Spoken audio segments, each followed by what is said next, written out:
mengecap nikmat Allah Subhanahu wa taala. Pertama adalah nikmat kesehatan. Inilah yang sangat besar. Bila kita berpikir wa in ta'uddu ni'matallahi la tuhsuha, jangan nikmat Allah supaya mampu. Allah Subhanahu wa taala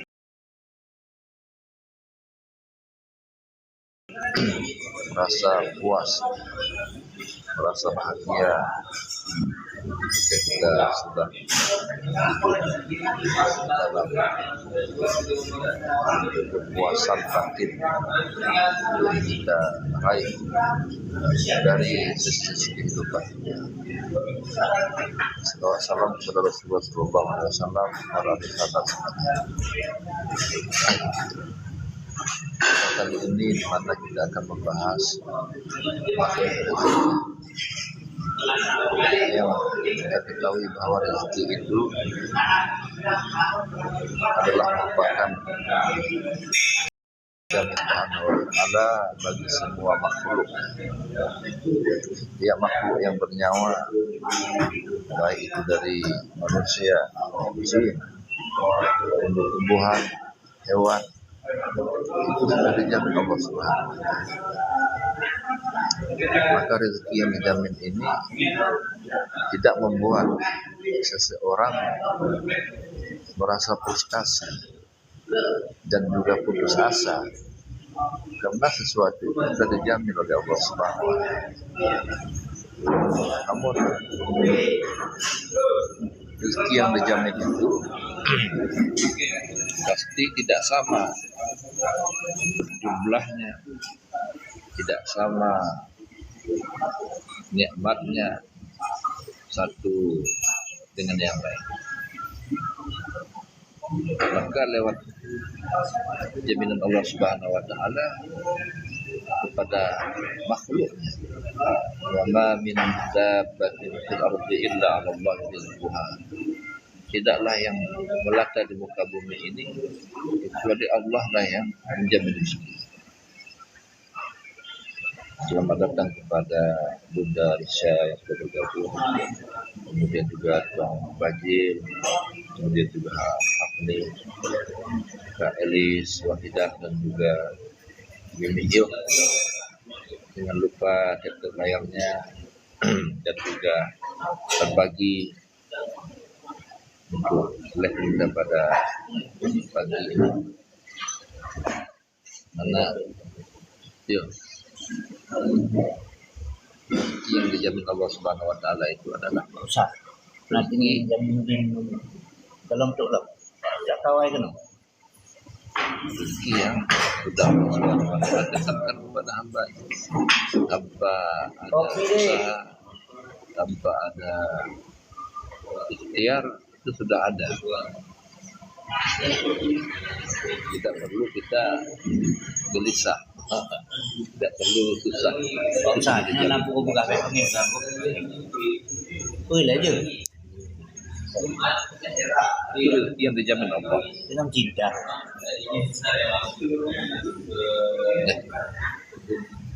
Termasuklah rezeki itu bukan saja berbentuk uang, bukan berbentuk materi saja, namun rezeki itu adalah seluruh nikmat-nikmat Allah Subhanahu wa taala yang sudah dianugerahkan kepada kita, termasuk nikmat kesehatan jasmani, rohani.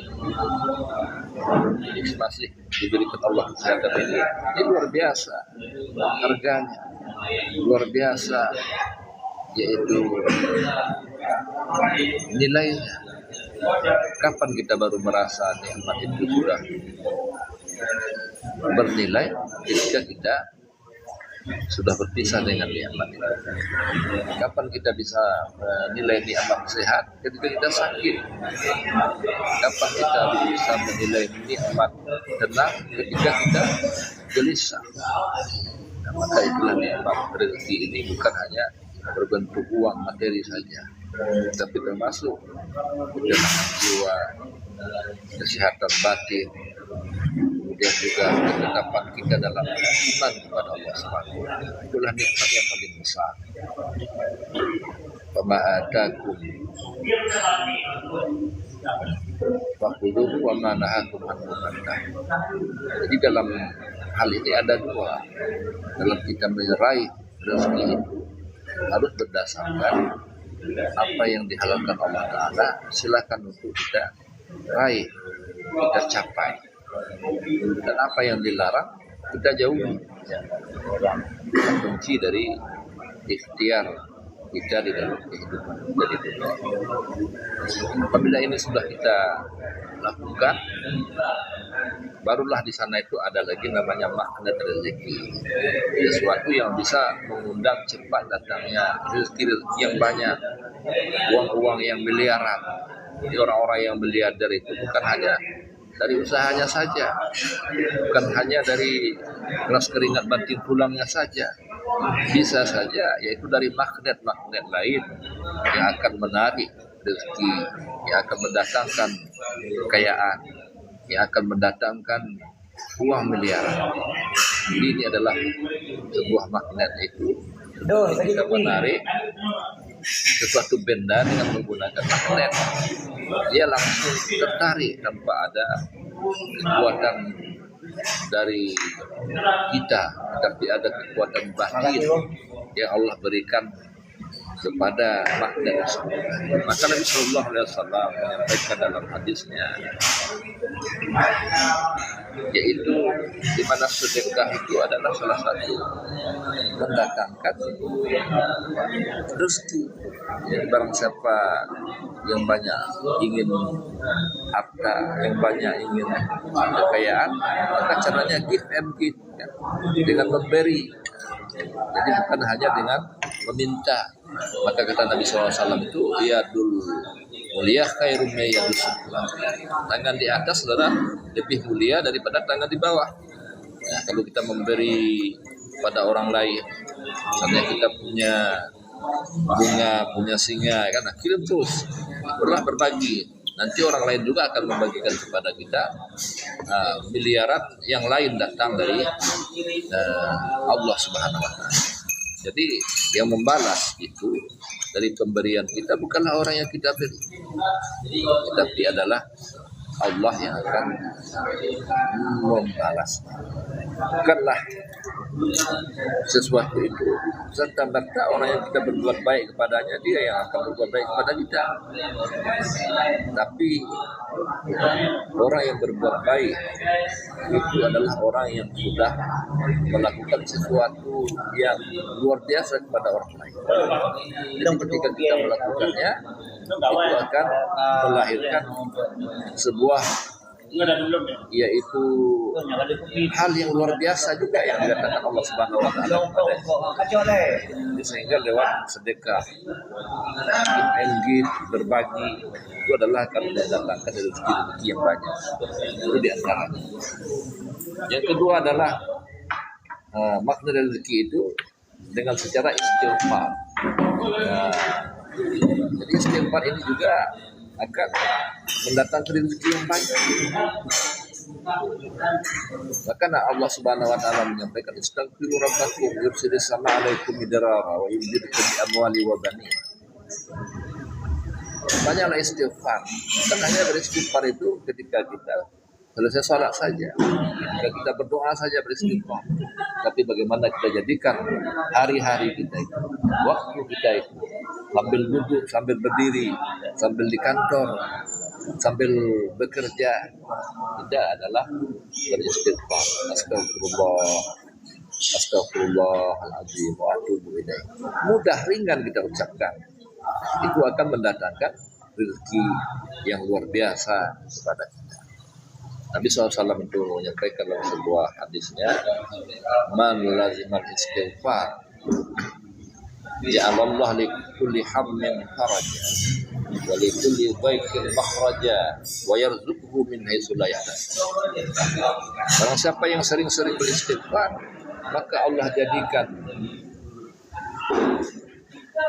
kegundahannya, kesulitannya itu kemudahan, dan Allah berikan jalan keluar dari kesempitan.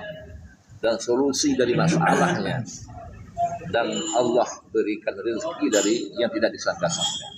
Ini adalah dari makhluk rezeki orang yang banyak-banyak beristighfar. Itu ada orang yang ingin rumah mewah, dia istighfar, astagfirullahaladzim, astagfirullahaladzim. Nah, jangan hanya niatnya rumah mewah. Nah, tapi yang pertama adalah itu istighfar, adalah bertobat dan membersihkan dosa-dosa kepada Allah Subhanahu wa taala. Apabila kita sudah bersih dosa kita dan dicintai Allah Subhanahu wa taala, maka rumah mewah yang kita idamkan sesuai dengan usaha kita, ikhtiar kita itu akan mudah didatangkan oleh Allah Subhanahu wa taala. Terkadang juga ada yang sudah banyak berdoa, sudah banyak beristighfar, tapi belum lagi diberikan. Kenapa? Karena Allah melihat bahwa kalau dikasih kepada dia rumah mewah, mobil mewah, harta yang melimpah, dia akan melakukan hal-hal yang tidak baik.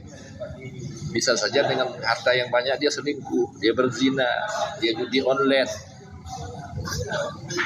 Allah tidak berikan kepada mereka itu hal-hal demikian, maka Allah cukupkan saja. Saya ketika humullah wa wasami'ul alim, dicukupkan oleh Allah Subhanahu wa taala rezekinya, tidak ada dilebihkan. Jadi itu adalah salah satu dari kenapa kadang-kadang kita melihat ini tidak diberikan kepada si A, tidak diberikan kepada si B yang sama. Wa nufaddilu ba'dahum ala ba'dhin fi rizqi. Kami bedakan takarannya, kami bedakan jumlahnya rezeki ini dari seluruh makhluk yang diberikan Allah. Walaupun satu rahim dengan kita, satu ibu bapak yang dilahirkan dengan rahim yang sama, rezekinya berbeda, tidak sama dengan yaitu adiknya, tidak sama dengan kakak. Ada yang kaya, ada yang miskin kan. Yang kembaran, tadi kembaran kan, memang aja. Gimana ini? Ya. Ini bukan Anu udah. temennya Ustaz. Itu dua hal yang disampaikan pada hari ini dalam mengenai rezeki. Semoga bermanfaat.